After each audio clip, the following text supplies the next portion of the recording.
let the poor breathe. And then Senator Mustafa has seconded that the poor should breathe.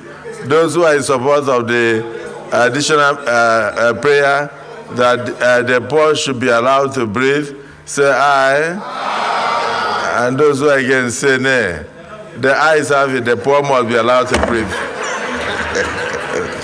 Rufai, the poor must be allowed to breathe.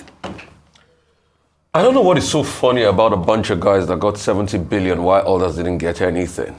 And I don't know what's funny about a bunch of guys that are constantly fleece this country with everything they have or this country has to give to them. And I don't know what's funny about a bunch of guys that just sit up there and big fat salaries that they don't know how much, or they can't even state how much.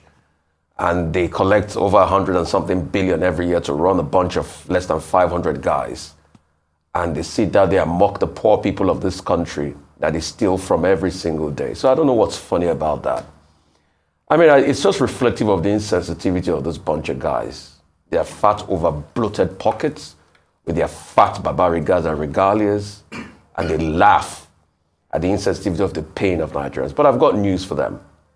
If only they know how many people have been sacked this week alone because companies can't afford to pay them increased salaries. If only they know how many people that have now packed their cars and trekked the streets of Lagos.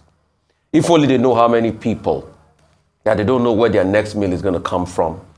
If only they know how many people that because they cannot get Forex, their businesses can't move forward again. If only they know the pain the people are suffering, people that can't pay for their medical bills and they die on the daily in this country. They would not be making such very, very funny jokes about the poverty and the plight of people. Only to think they're there to represent you and I.